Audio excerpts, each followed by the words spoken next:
Today on Categorical Imperatives, we are going to be talking about the legal tender cases and what it is that libertarians get wrong about the founders and fiat currency.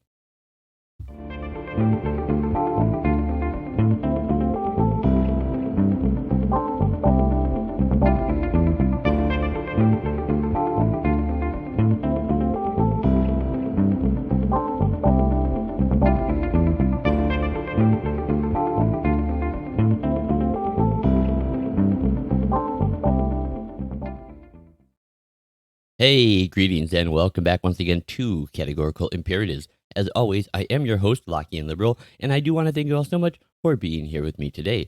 Now, if you are new to the program, I especially want to welcome you. This is a podcast where we are going to be discussing legal theory and moral philosophy as it relates to current events surrounding law, politics, and culture. And just real quick for you guys, if you like what I do here on the show and you want to support the show, there's a couple of ways you can do that. If you want to put your financial faith behind us, you can go to Venmo, you can go to PayPal. The best way to do it is to go to Patreon and sign up to become a patron there, because there's a bunch of extra little goodies and things that you get with that. For example, I'm going to be interviewing Scott Horton tomorrow. We finally rescheduled that. And if you have any questions that you would like me to put to Scott, you can go and sign up to be a patron, and I have a message board set up for questions that I will be sort of prioritizing to ask him when we talk tomorrow. So if you guys are able to put your support behind us, and you can, that's great. If not, I'm just glad you're here listening anyway. So enough whoring myself out here. Let's just get to the topic for today, because I have a lot to cover. So, to start out here, kind of set the scene for you guys, I guess. In the latter half of the 19th century, the Supreme Court decided a series of cases that upheld the power of Congress to issue paper money and make it legal tender for all debts. Although the last of these cases was decided in 1884, several constituencies have kept the issue decided in those cases alive.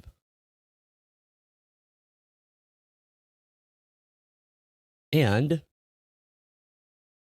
one of these constituencies is a small but vocal group that has never been reconciled to the idea of American paper currency.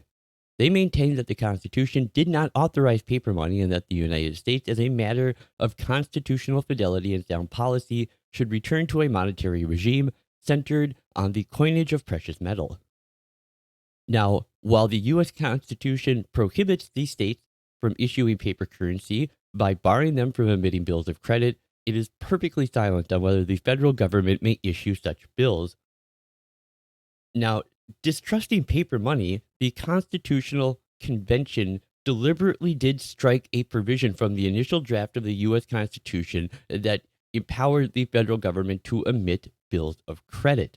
Yet, the conclusion that the legal tender cases conflict with an originalist view of the Constitution really rests on fairly slender foundation. And indeed, some might say, and I would say, that for those that there are those who have correctly argued for the contrary conclusion.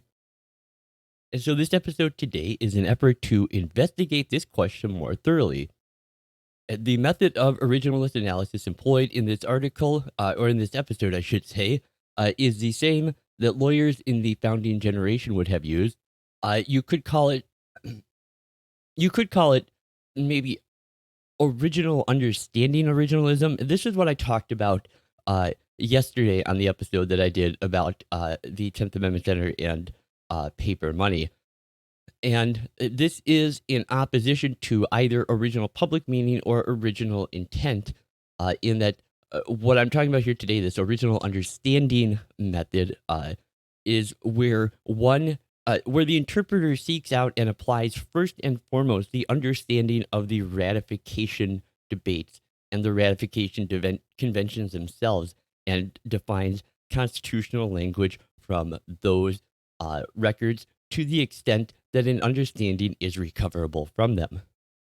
Now, where it is not recoverable, then one can go to original public meaning of the words. So note that the understanding sought is that of the ratifiers than the drafters. For it was the ratifiers who transformed the Constitution from a proposal into basic law, and under the founding era method of originalism, one may proceed either by first identifying the ratifier's understanding and then using public meaning as a gap filler, or by first identifying the public meaning and then seeking evidence that the ratifiers might have had a different or specialized understanding. I think for the purposes of this episode, for structure and convenience, I think that I will be taking the latter approach. I think that will make more sense as we go along here. But under either approach, the key is you should reach the same result. Now, this episode will essentially conclude that the holdings of the legal tender cases were consistent with an original understanding, and therefore, although it is true that some of the Supreme Court's reasoning in the legal tender cases was superfluous, that there and some was wrong, that the end result was just inarguably correct. So let's start by summarizing earlier arguments. Now, the originalist arguments previously made on both sides of the paper money issue are fairly straightforward. There are those who contend that the text of the Constitution does not authorize paper currency, and they read the term coin in the coinage clause as denoting only tokens made of metal. Hence, any power to issue paper money must be deduced from the necessary and proper clause, they say. However, the argument goes, the necessary and proper clause's authority is limited to incidental powers. To essentially, this means to subordinate to the main powers. So these are things that they would be able to do even in the absence of the necessary and proper clause, essentially. Now, the capacity to issue legal tender paper is not incidental to any enumerated power. So the argument goes here, but is an independent, unconnected power. So those who contend that there was no federal power to emit paper money further observe that in McCulloch versus Maryland, Chief Justice Marshall said that to be incidental, a power must be consistent with the spirit of the Constitution. But the spirit of the Constitution, the opponents of paper currency will say, is hostile to paper currency, and their evidence will include three main points. First, the instrument's ban on state emissions of bills of credit and on certain related actions. Second, on the Fifth Amendment's due process and takings clause, both designated to prevent expropriation of this kind that is historically associated with paper money. And third, the founders' general dislike of paper money. Now, commentators of the anti-paper money school will also cite the Ratification Era statements by Luther Martin, who was a delegate from Maryland, an anti-federalist who argued that the Constitution gave Congress no power to issue paper money. On the other hand, there are those who argue that the original Constitution authorized paper currency and observe that the Constitution's specific bans on bills of credit and tender laws apply only to the states, and therefore, as they say, expressio unius est exclusio altieris. And that is, anything that isn't included must be considered to be excluded. Now, those prohibitions do not apply to the federal government, and additionally, some of the federal convention delegates who voted to remove the express bill of credit power did so because they believed that the government would still be able to issue paper money without it.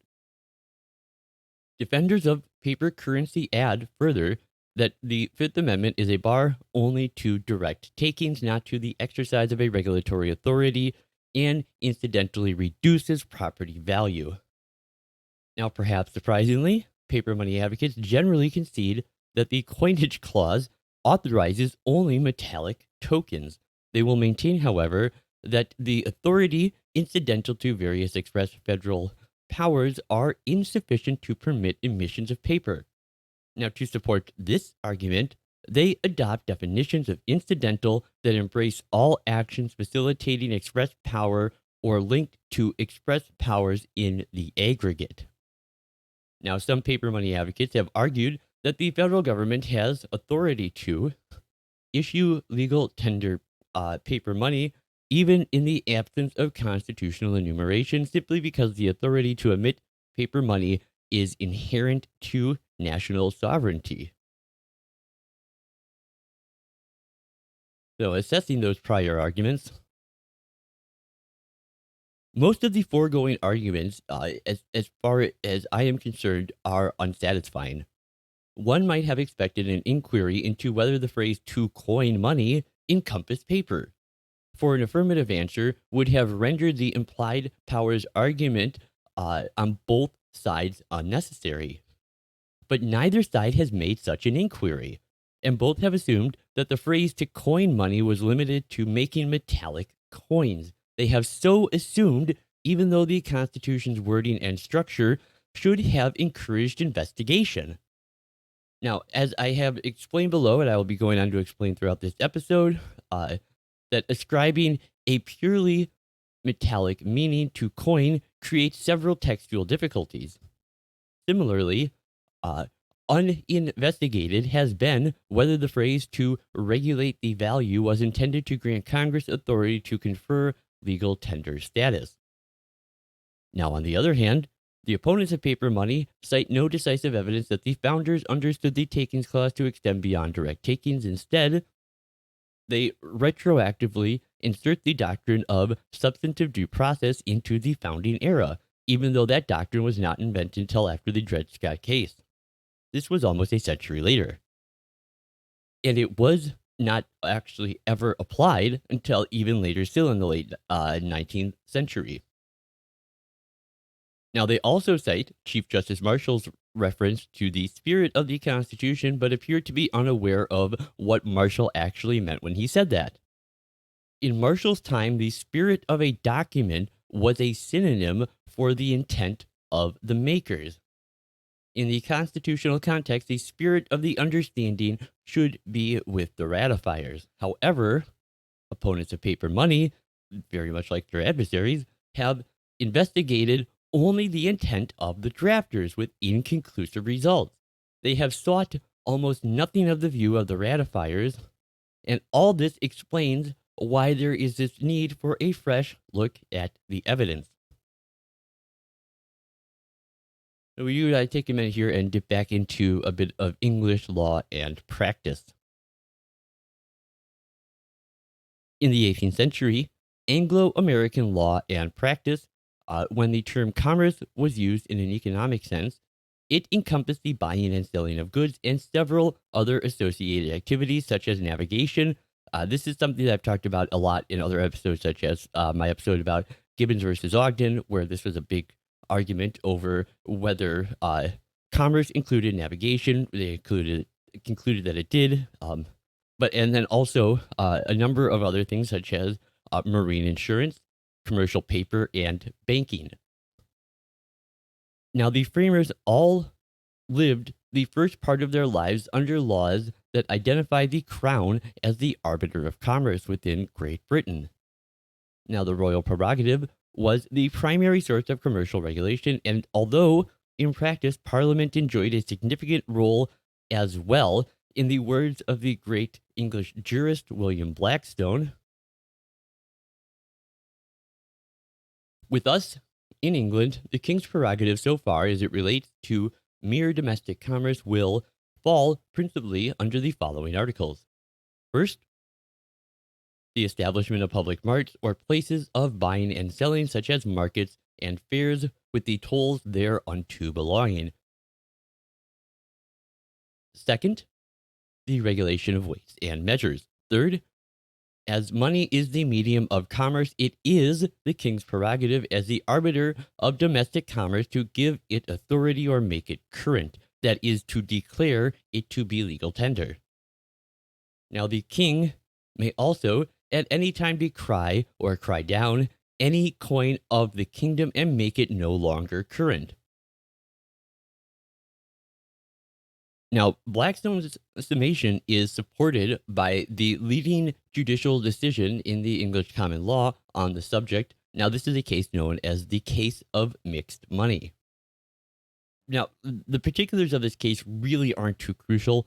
Though they are interesting and I would encourage people to go and read it for themselves, I am going to skip to the relevant ruling here today.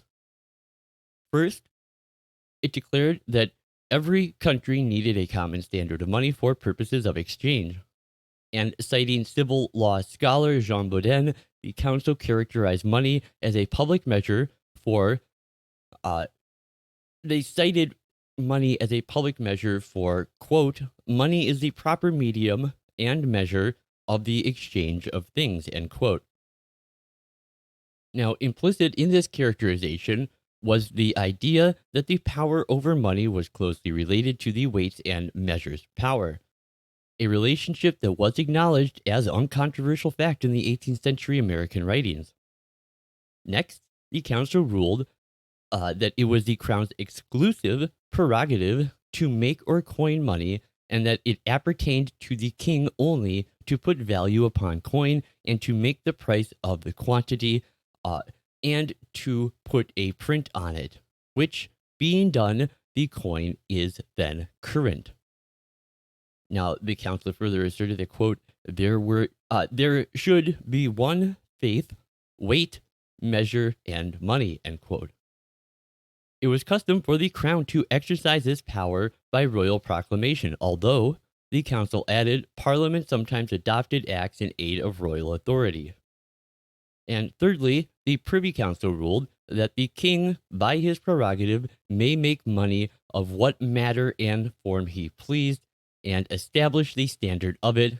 So may he charge his money in substance and impression, and enhance or debase the value of it, or entirely decry and annul it, and that he could set the value of money at his own discretion without the consent of others. In the council's view, the power to strike, coin, and regulate its value went together as a matter of law. In other words, the crown had full rights to claim signage, the profit generated from pegging the currency as a legal tender.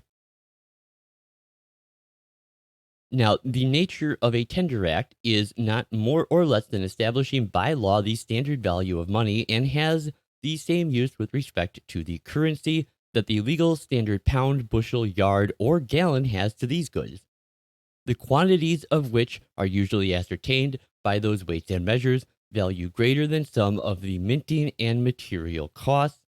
The council added that the power of the sovereign to alter the form of money included the power to use material he or she chose. The sovereign could even fabricate money out of leather if he or she so pleased. And as I mentioned yesterday in my episode, indeed, later that century, it did happen when the later deposed King James II, then in possession of Ireland, actually did coin leather money. Now, to summarize, the royal prerogative included authority to regulate British domestic commerce and commercial authority, including governance of weights and measures, of which the medium of payment was considered one branch. The royal power over the medium of payment included the authority to strike coin and of denomination and from any material, and to regulate the value of that coin and of foreign money. Regulating the value of money encompassed designating what items were legal tender and at what rates and for what debts they had to be accepted.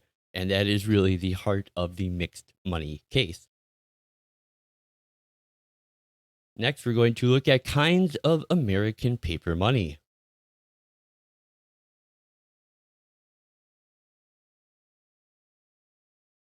Now, legal writers, as opposed to economic historians, seem almost universally to have made the error of assuming that the constitutional phrase bills of credit was a mere synonym for paper money.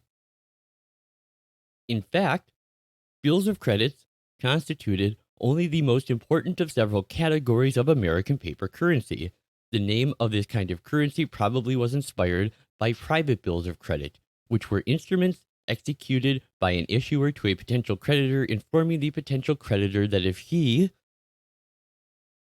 extended credit to an identified potential debtor often the issuer's agent, and delivered to the issuer the debtor's written acknowledgement of the debt, then the issuer would hold the potential creditor harmless.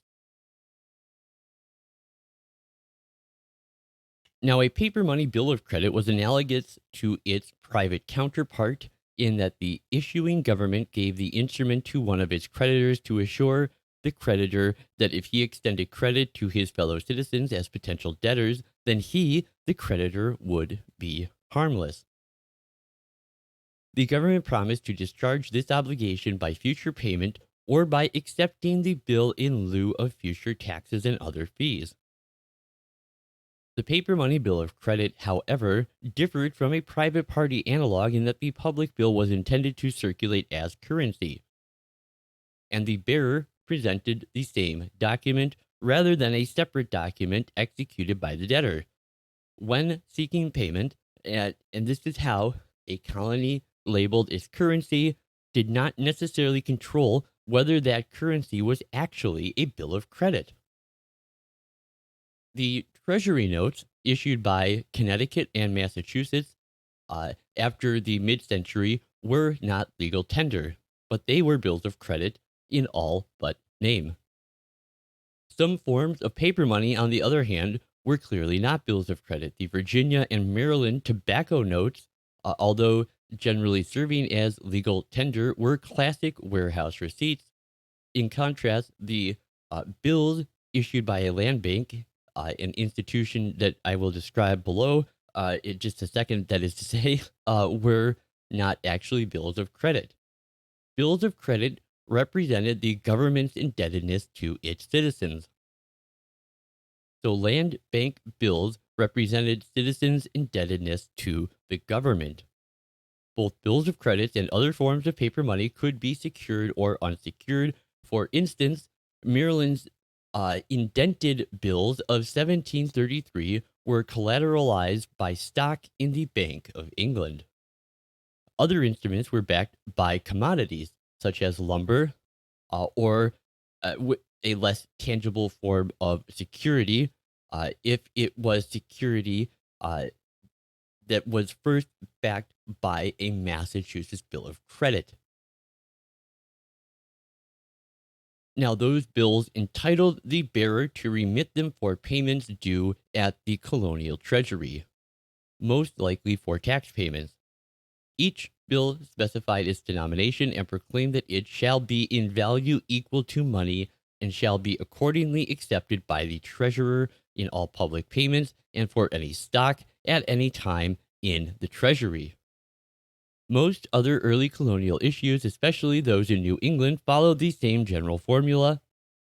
If the issuer were legal tender, the phrase "and all others" might be inserted on the bill after the word treasurer. Now, most colonies also experimented with what were known as land banks or loan-off systems. This was one in which a landowner granted the government a real estate mortgage as collateral, in exchange received a loan of government paper currency. Thus, the loan office turned illiquid real estate assets into, as Benjamin Franklin wrote about it, coined land. And land banks sometimes issued currency in exchange for inadequate or improper collateral, thereby contributing to inflation of paper money. Now, the term of repayment of paper money also varied. An emission might promise payment in specie or in some other asset on demand, or it might provide for remittance after a date fixed or variable, or possibly tied to a future tax receipt. Now, some currency bore interest and some did not. Currency, whether or not in the forms of bills of credit, might or might not be legal tender. Some was pure fiat money, like the modern Federal Reserve note, promising nothing but stating on its face merely that it was lawful money and shall pass current at a denominational amount. All right, next talking about the Confederation Era.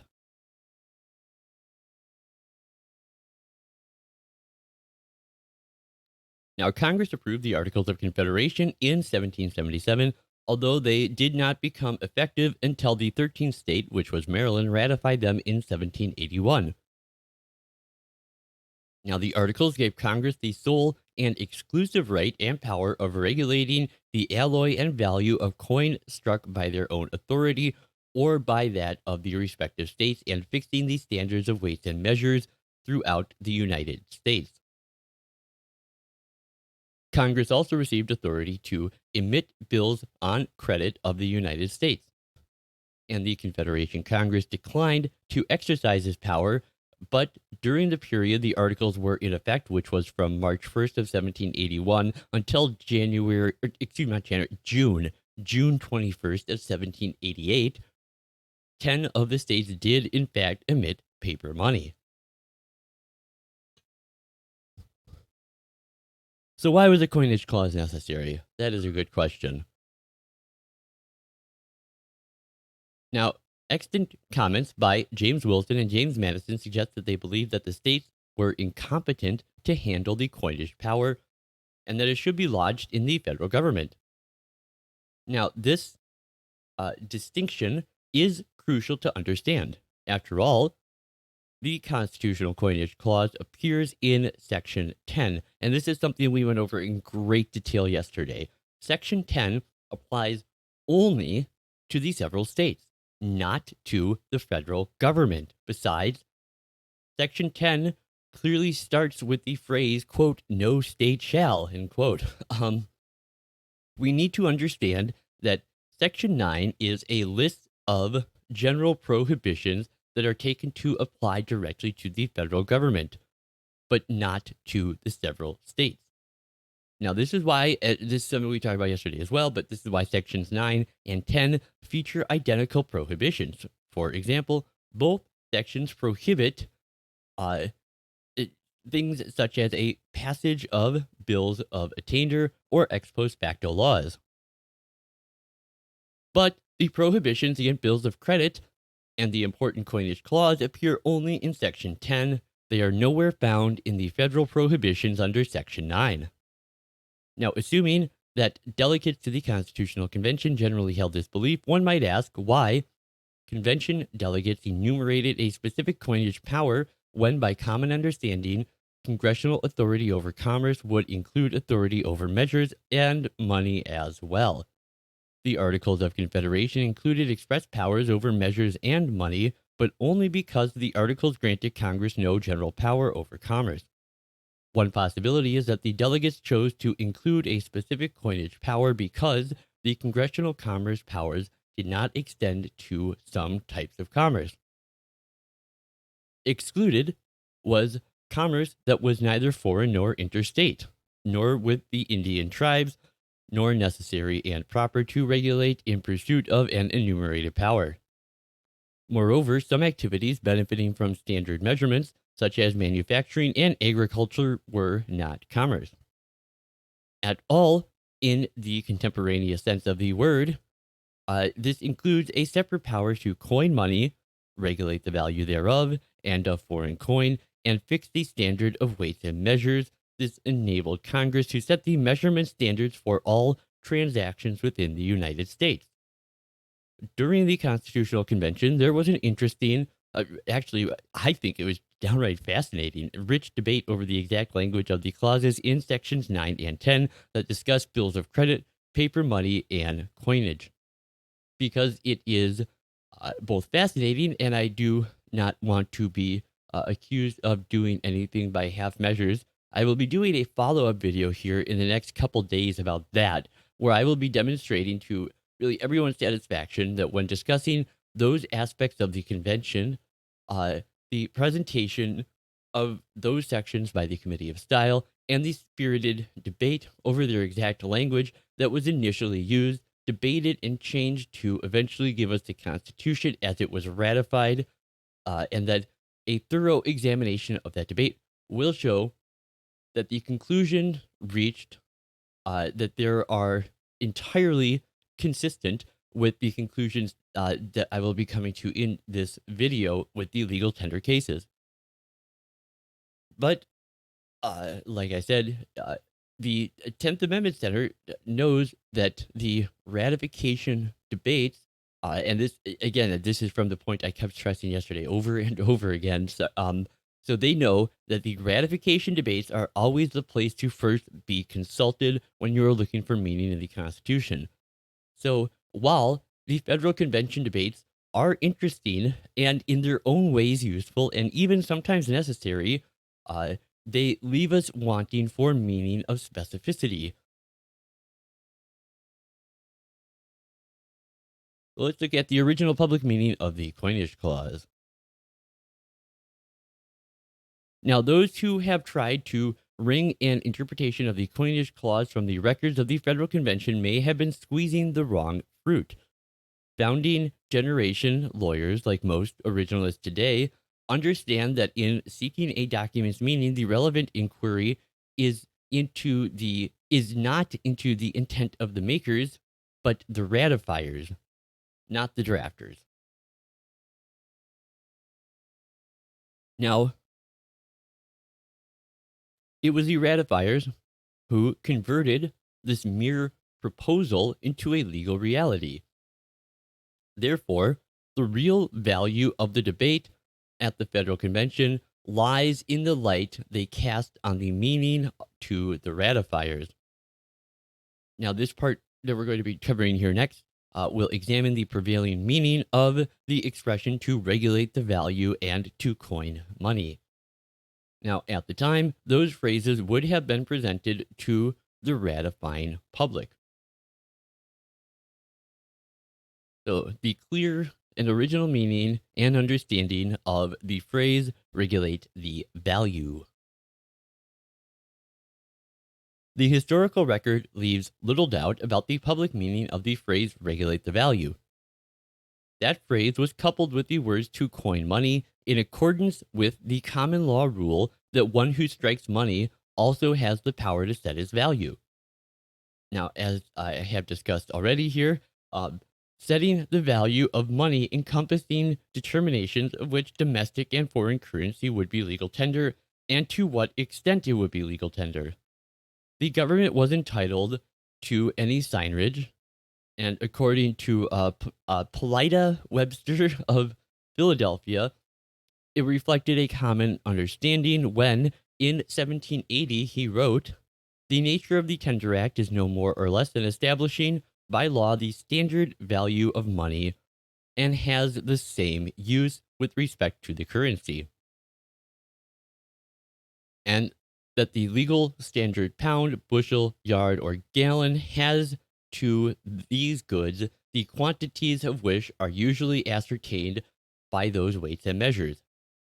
Not only is this understanding clear, but it makes sense as a textual matter. Because, after all, it is only by deciding issues of legal tender that you could determine questions of, I'm sorry. It was only in deciding issues of legal tender that Congress could fully regulate the value of money.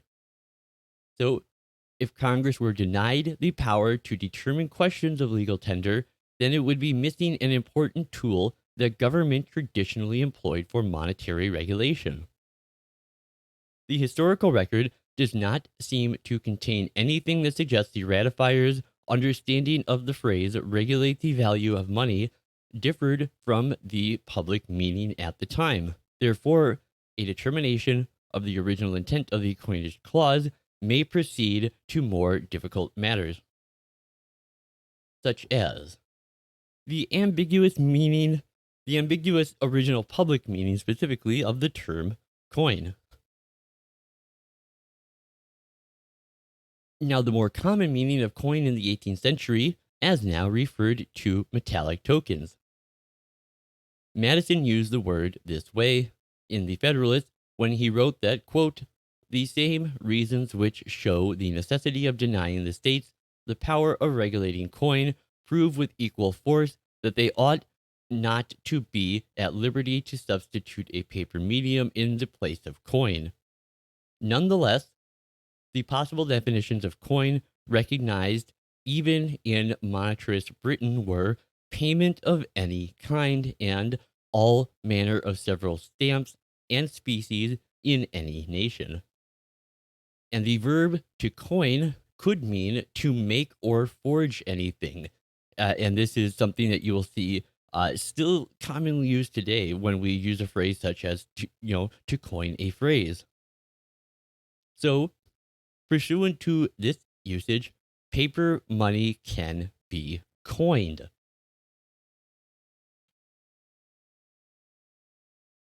Now, to the modern speaker of English, the metallic meaning seems the more natural one, but this was much less so in the 18th century. When speaking of matters other than financial practices of the British government, 18th century English speakers, such as people like Shakespeare, would often use both the noun and the verb form of coin in much broader ways. Now, this was not only of rogues like his character Falstaff, where he used used the term quite a bit, but of quiet, respectable, able, and honest people, as he put it. For example, in his celebrated cyclopedia, Ephraim Chambers wrote, quote, "The Hollanders we knew coined great quantities of pasteboard in the year of 1574. Now, this formulation was later adopted, almost word for word, into the Encyclopedia Britannica. What could be said of pasteboard and the Dutch could also be said of paper. In 1700, and the anonymous author of a pamphlet on trade reflected on how other nations might compete with the English woolen trade by coining paper money. In 1720, economist John Law proposed coining notes of £1 and otherwise coining paper money.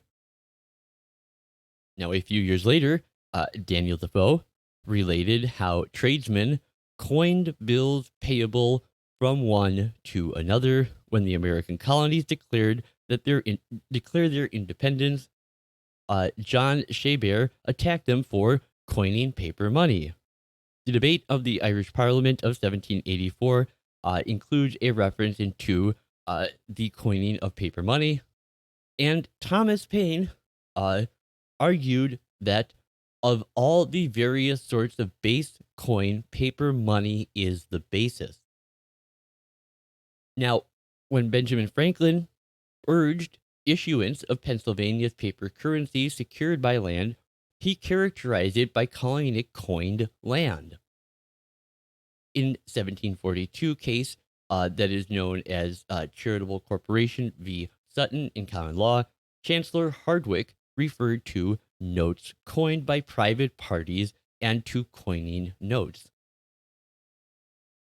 So these are not isolated examples, and although not everyone approved of applying the word coin to non-metallic media, the existence of a recorded protest testifies that the usage was common enough.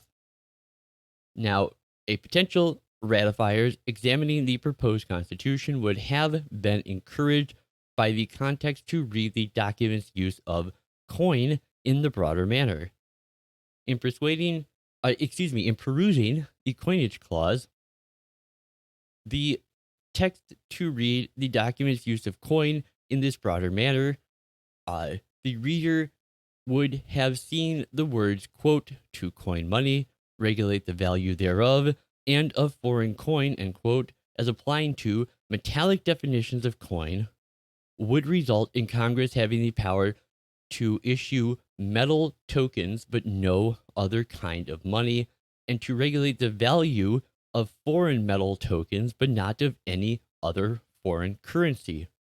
It seems very unlikely, however, that the founding generation would have wished to deny Congress the power to coin monies current among us. Now, buttressing this inference is analogous language in the Articles of Confederation granting Congress, quote, the sole and exclusive right and power of regulating the alloy and value of coins struck by authority of the respective states.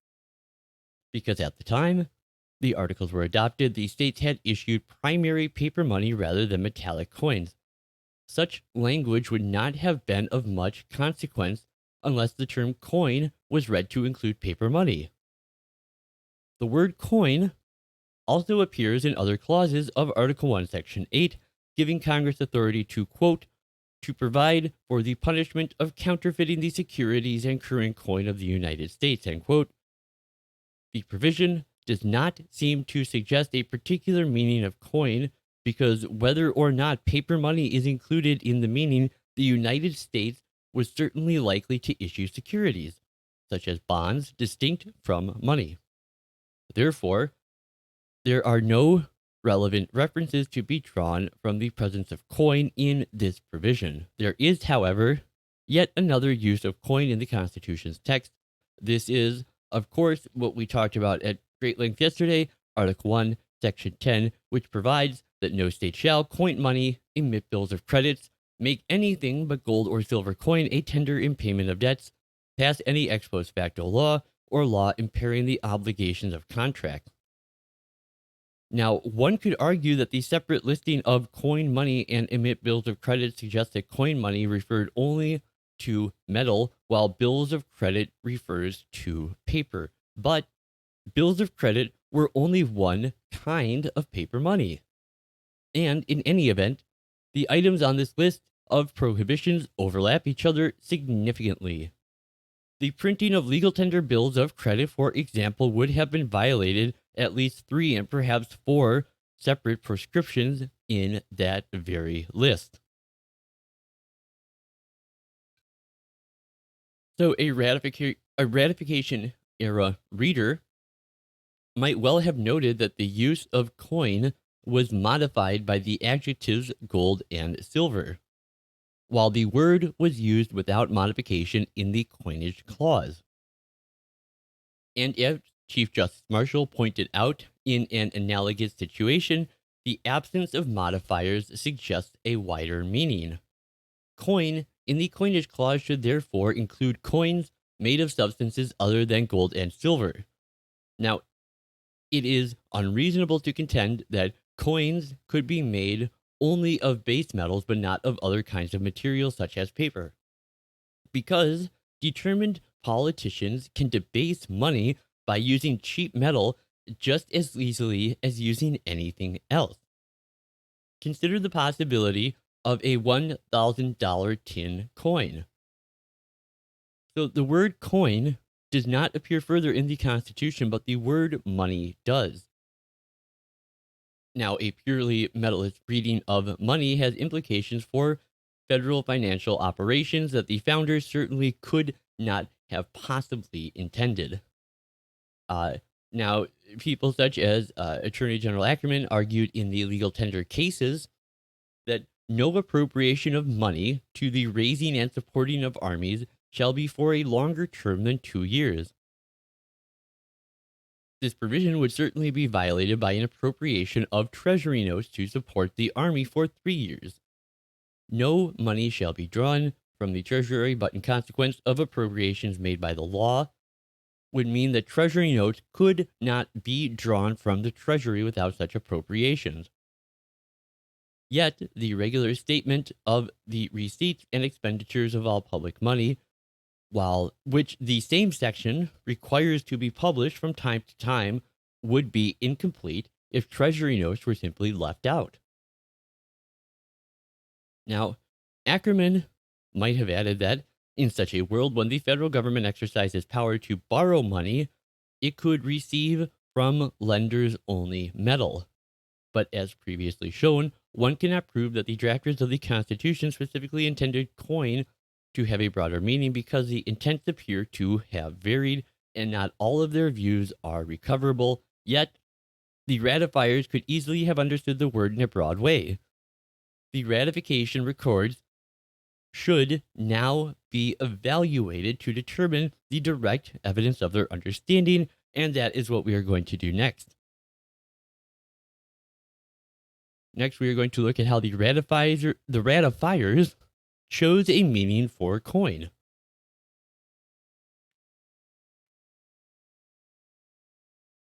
The ratification records contain substantial discussion of the questions whether the Constitution would permit the federal government to emit paper currency, just as the ratifiers had to select a meaning for the uncertain constitutional phrase ex post facto law. So, too, did they have to determine a meaning for coin. The evidence suggests that the meaning the ratifiers chose was broad enough to include the power to coin paper. The ratification records include many general comments that the Constitution would put an end to paper money, but these comments should be taken, however, as reflecting the Constitution's ban on state emissions of credit only, not any putative federal ban. One general reason for this is that the prior history of paper money had been almost exclusively a history of emissions by colonies and states. Colonies and states had been emitting paper currency almost continually for nearly a century, and during the ratification debates, most of these states had returned to their traditional practices. Congressional emissions from 1775 to 1780 represented the only exception, and by the time of the ratification debates, Congress had determined all of its issues and had no plans to resume them.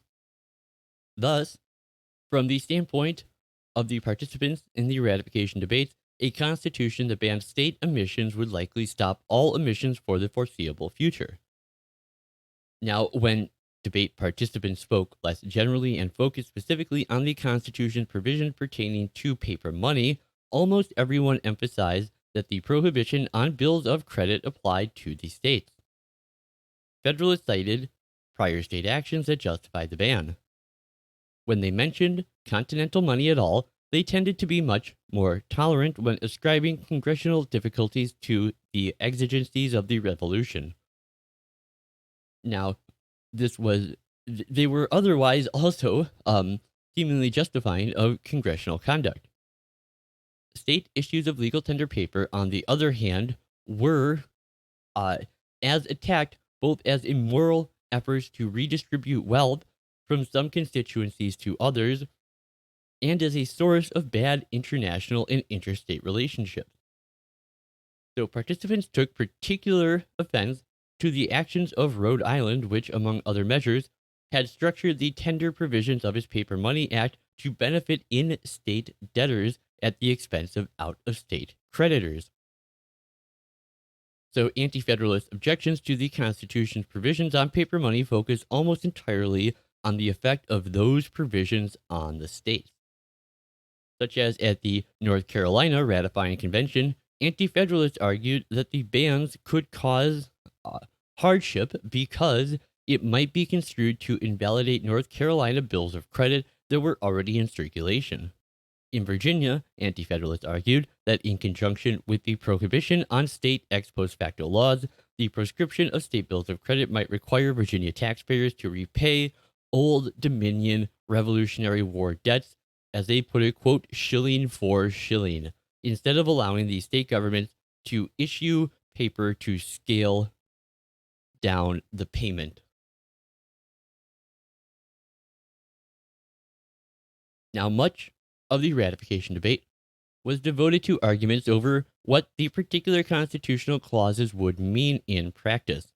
Only one significant figure argued specifically that the Constitution's monetary provisions would prohibit the federal government from emitting paper money. That one person was Luther Martin, the Maryland Attorney General and an anti-federalist who, at the Philadelphia Convention, had been on the losing side of the vote to remove the express reference to federal bills of credit.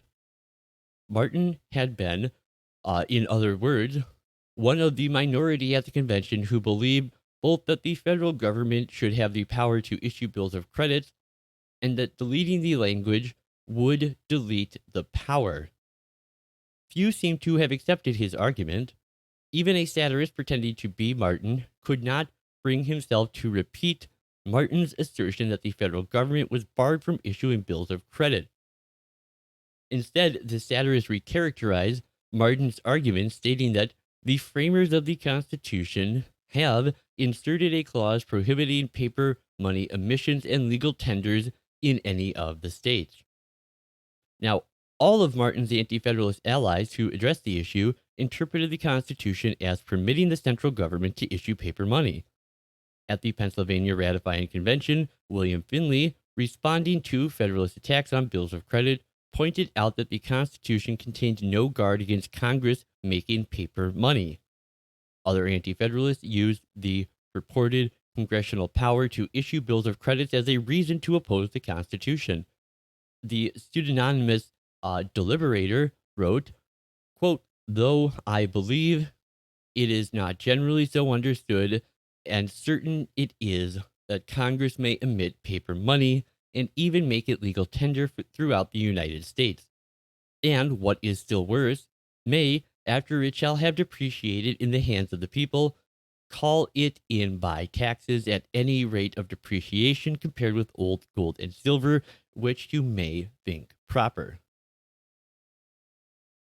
For, though no state can emit bills of credit or pass any law impairing the obligation of contracts, yet the Congress themselves are under no constitutional restraints on these points." Now, other Anti-Federalists taking the same tack included John Winthrop of Massachusetts, DeWitt Clinton of New York, and an anonymous author who went by the pseudonym Farmer in Pennsylvania. The Federalists who addressed the issue also said that Congress would enjoy the power to issue paper money, however ill-advised some thought the exercise of that power might be. At the Pennsylvania Ratifying Convention, Federalist Jasper Yates essentially conceded Finley's point, agreeing that Congress alone would be able to exercise powers such as emitting bills of credit. Now, a writer using the pseudonym A Native of Virginia argued that the ban on state emissions was justified because an exercise of these rights would materially interfere with the exercise of the like by Congress, and in South Carolina, Federalists repeatedly represented that Congress would have the power to issue paper money. One such Federalist was the distinguished physician, historian, and the sometimes politician David Ramsay, writing under the pseudonym Civis. And according to Ramsay, under the Constitution, the states cannot emit money. This is not intended to prevent the emission of paper money, but only of state paper money. Is not this an advantage? To have 13 paper currencies in 13 states is embarrassing to commerce, and eminently so to travelers. In the session of the South Carolina legislature that called the State Ratifying Convention, Robert Barnwell responded to a defense of state emissions by averring that it was not the state, but the continental money that brought about the favorable termination of the war. If to strike off a paper medium becomes necessary, Congress, by the Constitution, shall have that right, and may exercise it when they think proper. And at South Carolina's ratifying conventions, Charles Pinckney, who had been a prominent delegate at the Federal Convention, observed that, quote, "Besides, if paper should become necessary, the general government still possesses the power of emitting it, and continental paper, well funded, must ever answer like purposes better than state paper." And participants in the ratification debates cited really four reasons why the Constitution should allow federal paper money but prohibit state emissions. First, the Articles of Confederation had granted Congress exclusive authority over foreign relations, but state issues of paper money had impeded Congress's exercise of that authority. Second, removing the power of issuing paper money from the state governments, particularly from Rhode Island's government, would remove a source of discord and incipient trade wars among various states. Now, historian Mary M. Schweitzer has concluded that this was the most important factor leading to the constitutional ban on state issues. And third, state monetary uniformity offered solid advantages for travelers, credit, and commerce. Before the Constitution, each state had issued its own currency, and the nominal values of those currencies varied sharply from state to state. And Dave Ramsey looked forward to the day when this would change. How extremely useful and advantageous, he said, must this restraint be to those states which mean to be honest and not to defraud their neighbors. Henceforth, the citizens of the state may trade with each other without fear of tender laws or laws impairing the nature of contracts. Now, the citizens of South Carolina will then be able to trade with those of Rhode Island, North Carolina, and Georgia, and be sure of receiving the value of his commodities. And the fourth reason they gave, many believed that the wider scope of the federal government would reduce the possibility that paper money would be issued needlessly and for improper purposes. A later anecdote suggests how even strident opponents of paper money accepted the federal power to issue it. For example, in 1819, John Adams wrote to Thomas Jefferson on the subject of the recent American issues of paper money, quoting Charles Francois Dupuy, that debasing the coinage is to steal. A theft of greater magnitude and still more ruinous is the making of paper. It is greater because in this money there is absolutely no real value. It is more ruinous because, by its gradual depreciation during all the time of its existence, it produces the effects which would be produced by an infinity of successive deteriorations of the coin. Now, Adams added that, quote, this is to say, an infinity of successive felonious larcenies. If this is true, as I believe it is, he said, we Americans are the most thievish people to ever existed.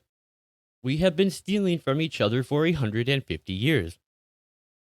And Jefferson responded, quote, the paper bubble is then burst.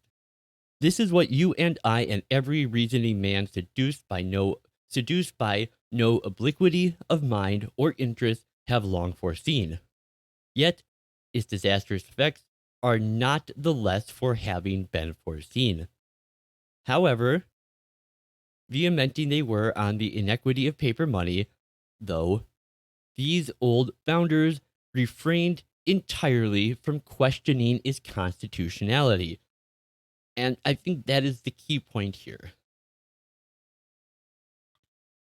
And in fact, that is the point that I would make myself, is that I think paper money is a terrible idea. I think the Federal Reserve is a terrible idea. I think that the inflation it brings is evil. I think that everything about it is bad. But I want to be clear here that there is a difference between something being, whether morally or financially good or bad, with it being constitutional. These do not have to be the same things. And that is the point that I'm really trying to get across to you guys in this video. You can be against the Fed and you can be against fiat money and still recognize that the Constitution permits it. The question is, once we understand that, where do we go from there? The better we understand the source of the problem, the better we will be equipped to try and bring some resolution to it. And this is why I'm bringing this all up, is because I think that this is an issue where, us constitutional conservatives and libertarians really need to be honest about, because I think if we looked at this more honestly, and instead of trying to argue, conflate Article 1, Section 8 and Article 1, Section 10, as I talked about yesterday, and pretend that these are the same clause and kind of mix the two up and pretend that they say one thing when they don't, and pretend that they exercise the same authority when they don't. This is just a complete monetary circle jerk. There's much better ways to deal with the problem of fiat money and central banking and paper currency. But I think part of it involves being honest about this and getting out of this technicalitarian mindset that we seem to be mired in when it comes to economic policy. Admit that fiat money is here, admit that it's constitutional, and then ask, okay, so what now? Anyways, My conclusion. According to the original understanding of the Constitution's coinage clause, granted to Congress the express power to coin money and bestow legal tender quality upon that money. A similar power of lesser but still broad scope was also created by the Commerce Clause. For part of the 18th century definition of regulating commerce was the issuance and regulation of any medium of exchange. In addition, the money thus coined did not need to be metallic. Paper or any other material the Congress selected would suffice, because to coin paper money was express. It requires no justification by the incidental powers doctrine of the necessary and proper clause. The Supreme Court's opinions of the legal tender cases did rely on the necessary and proper clause, and to that extent, their reasoning is at odds with the original understanding. However, the outcome of those cases, the Congress has the authority to issue legal tender paper money, was, as I believe, undeniably correct as a matter of original understanding. So, originalists and others propounding interpretive theories, therefore, need not make any special accommodation for the holdings of the legal tender cases. Well, that is going to do it for me here today on Categorical Imperatives. I do want to thank you all so much for tuning in here. And I just want to remind you guys to leave me a comment. Let me know what you thought about this episode. Whether you have praise or criticism, adulation, insults, compliments, whatever. I'll take it all. And if you feel like smashing the like button and you liked it, that's great. And if you guys are able to put some of your financial faith behind the show so I can spend as much time as possible putting these episodes out and doing this research and spreading this message, I'd really like to grow this channel, and I would really like to start reaching a wider audience, and your help could help me do that. So if you could do that, go check out Venmo, PayPal, or Patreon. And then if you can't do that, or if you can't afford to, or if you don't want to give your money, what I would ask you do instead, or as well as to either one, is to just think of one person you know who you think might find this particular episode interesting or useful, and just send it off to them, and just send them a note to tell them to watch this and check it out. And if you would just help me grow the channel that way, I would be truly, truly grateful for your help. So, anyways, until next time, this has been me, Lockean Liberal, for Categorical Imperatives, talking about the legal tender cases, and of course, as always, Delenda est Carthago.